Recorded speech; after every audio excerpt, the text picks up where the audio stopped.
Welcome to Boots in Baltimore. My name is LeeAnn Blanchard, and I'm here with Amy Greensfelder from Pro Bono Counseling. Welcome, Amy. Thank you. Thank you for having me. So, Pro Bono Counseling, what is that exactly?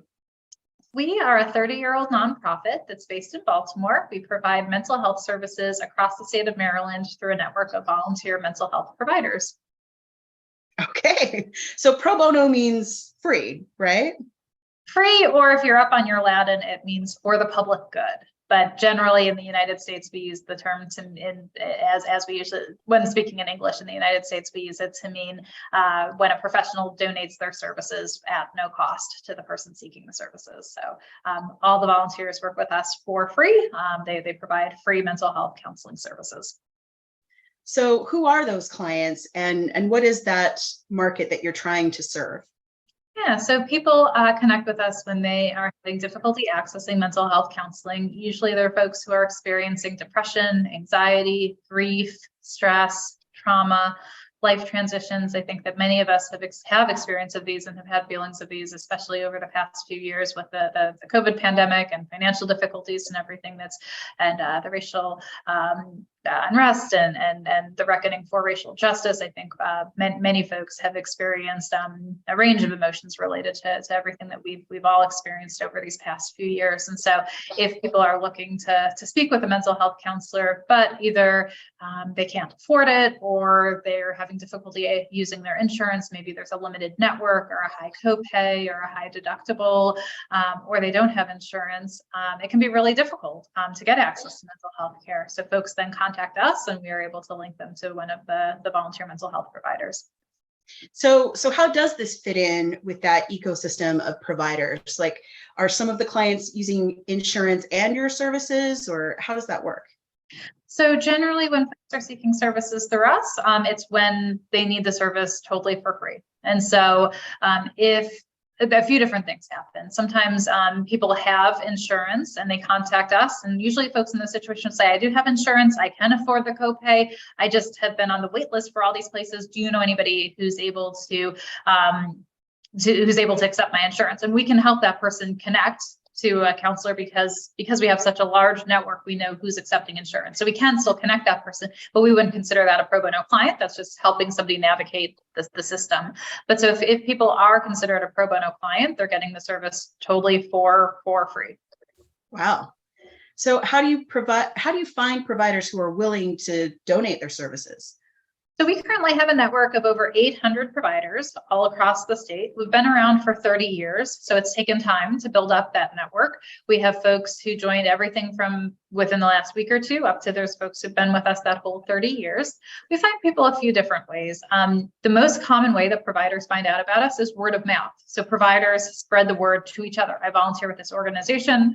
We provide the providers with free continuing education as a benefit for their volunteer service. And we also provide professional consultation groups and networking groups for the providers, which people find beneficial. So they'll talk about that with their colleagues and talk about the positive experiences they're having as volunteers. So that's the biggest way, is that word of mouth.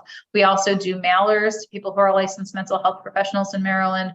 We offer these free continuing education workshops. And so when we do the advertising, we recruit people to volunteer, and then we reach out directly to professionals. If we find out that there's a professional with a specialty that we're looking for folks who have that specialty, we'll reach out directly and to have a conversation about enrolling. That's great. So when clients are engaged as pro bono clients, how long do their services last?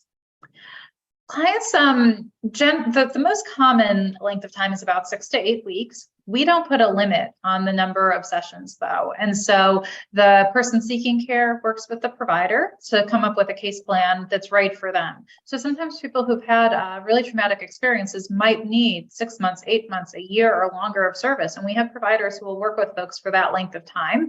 Other times, maybe it's something temporary. I just moved to the area and I'm feeling some stress or anxiety about this move. Generally, things in life are going well, but I'm just in this moment feeling some stress, and I just need to talk to somebody for a few sessions to kind of ease my way into this new situation.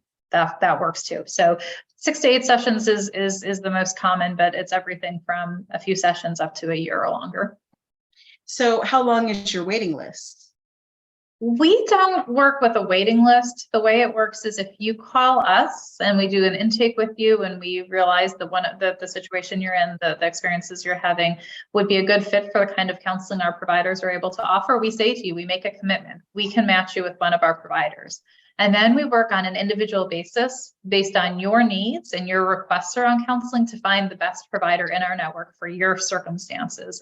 So it's not like we blast out an email to all 800 providers and say, Sally Sue is waiting for a provider and she has depression, who can take her? We say, this person has sought care, they're experiencing ABC. If this provider would be a really good match based on what she has shared about what she's looking for in counseling, would you be willing to take that client? So we reach out to people on an individual basis. Generally, that takes 2 to 3 weeks from when we do the intake, sometimes depending on the specificities of what the person's looking for, if there's a particular specialization of counselor, or sometimes there's scheduling conflicts where there's very specific requests. It can take longer than that, 2 to 3 weeks. The average is around 2 to 3 weeks from calling to being matched to one of the providers. Wow, that's amazing. That's amazing that you can accomplish that so quickly. I'm flabbergasted. I think that's great. Well, thank you. We appreciate it. You're doing an awesome job. Not just that this is care that people need, but also it feels like you're executing really, really well, especially for a nonprofit. I think that's amazing. Like that statistic alone, just we can get people treatment that quickly. That's better than insurance. So I like it. Yeah. So what do you wish more people understood about their mental health care or about the benefits that they might be eligible for? Ooh, that's a good question. I think one of the common things that we talk about is that help is available, care is available, and counseling works. I think so often there's a statistic that is escaping me at the moment, but from the onset of feeling symptoms, of feeling like something's not quite right, I'm sadder than usual, I'm feeling more worries than usual, from that to actually getting care can take 7 to 10 years. And that's just for that person to end up seeking care. And it's because there's so much stigma in our society that many of us end up internalizing to say, counseling's not for me, it's not for people like me. I don't want to go and talk to somebody about my feelings. Like this I don't know about this whole thing about going and talking to somebody. And so we internalize all those messages and then don't end up seeking care. And so the biggest thing is care is available. It works. It really works. We have seen the real positive impacts it has on people's lives. And there is care available from organizations like Pro Bono Counseling. We hear so much about all of the wait lists and all of the difficulties accessing care. And so I don't want to minimize that. There are real problems in our society. There's a reason we exist and have to offer care this way, is because of those difficulties in the system. But I would say keep trying. One of the things that I often talk to, if you're listening to this and you have insurance and you're saying, okay, Pro Bono Counseling, maybe I have insurance, I can pay my copay. I've tried to get, I just keep hearing about all these wait lists. Get yourself on the wait list. I really encourage when folks in my personal life who maybe have those resources tell me, oh, it's so hard, there's so many wait lists, I don't even want to get on the wait list because they're too long. Well, if you wait the 6 months and you weren't on the wait list, you would still be exactly where you are, right? Right. I say that to people in my personal life all the time. Get on the wait list. Just put yourself on the wait list, and 6 months or 3 months, or sometimes there's an opening, and you can get in. So just put yourself out there and get on the list is what we often recommend folks. And give us a call. That's the other thing, is if you're saying, oh, Pro Bono Counseling, maybe that's not for me. Maybe I don't need free services. There are so many people struggling to access mental health care. We can usually, if you're having difficulty accessing care, there's some way that we can help you with getting care. So care is out there, support's available, and it works. Well, it sounds like you kind of have the inside track on who everybody is and what their specialties are. Like, you're just a fabulous resource regardless. Thank you. Yeah, and that's I think another part of it that our staff really specializes is helping people navigate care. It can seem really daunting, especially if you're experiencing depression or anxiety or grief or stress. That's compounded. What's the last thing you want to do? Try to navigate a new system. Figure it. So our staff can help you through that. We can help you with navigating the system and figuring out what the right, as you mentioned, the ecosystem. Is it us? Is it another resource? We can help you with that. So just give us a call. amazing. So what drew you personally to this work? So personally, my background was in refugee services, refugee and immigrant services. For a number of years, I worked in refugee resettlement, doing immigration legal work. And I had an English degree, and they don't really give you a whole lot of mental health training with your English degree. You might know a lot of poetry where people maybe are feeling some distress, but you don't really get the training for to provide any kind of services. And when I was doing this immigration legal work, I was having these conversations about people, why they left their home country, why they couldn't return, doing a lot of work with reunifying family members who were separated by war. And it's trauma. All of that's trauma. And people would share their stories, and it was clearly upsetting to them. And it was a necessary part of my job to collect these stories. There were some different immigration paperwork things that involved maybe getting somebody assessed for mental health conditions if it could. For citizenship, there's waivers around learning the English and civics requirements. And so if you have a health condition, including a mental health condition that's preventing you from learning the English or the civics requirements. And so we had such a hard time finding medical providers, mental health providers who were willing to do the assessments. And so not only were we working with folks who had depression or PTSD or anxiety, preventing them from learning these things. And so we needed the assessment for the waiver for the citizenship application. But these people were experiencing these conditions and needed treatment. So we couldn't even get the providers to do the assessments for the immigration paperwork, much less the long-term treatment that people needed. So that was really eye-opening to me about the needs. And so it just got my wheels turning about this lack of access, especially around language and cultural competence in the mental health system. I ended up working overseas for a while, doing refugee processing overseas, and very similarly was often in situations where talking to people about trauma they experienced, not having the training myself, and just what's going on here. There's people in need and no services, and how do I respond?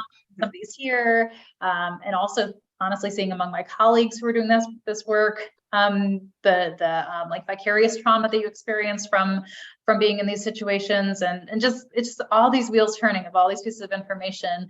And when I came back to the States, a job in refugee mental health became available, and it was something around program coordination that even without the direct training, can coordinate a program and help look at the different pieces of the program to get this program going. And through that, I ended up eventually getting my master's in social work and really taking the lessons we learned from the refugee mental health side and really thinking about what I love about pro bono counseling is we work with everybody. We work with anyone in Maryland.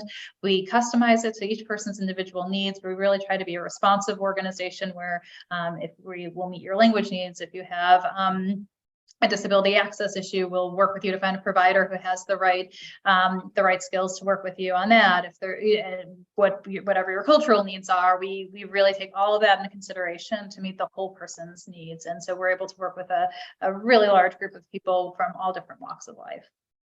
Wow, that is just so much more comprehensive than I had thought about it before. The idea of the trauma and the vicarious trauma, the language barriers, the cultural barriers. I really hadn't thought of it in that context before, but you're right. You're absolutely right. So how can people find out more or find you? Yeah, so we've got a website, probonocounseling.org. And then we also, folks, if they're interested in seeking care, our phone number is 410-825-1001. We're also on Instagram and Facebook and LinkedIn, and all those are at Pro Bono Counseling. So we'd love to hear from you. We'd love to stay in touch. And we really appreciate you giving us the opportunity to share the word about the organization and the resources that are available. Well, thank you so much. This has been incredibly informative, and I hope that lots of people are helped by doing this. So thank you again. I really appreciate it. And thank you. Thanks for having us. Thanks. All right. This is Boots in Baltimore signing off. Talk to Pro Bono Counseling if you are a provider or if you need services, and we'll see you next time.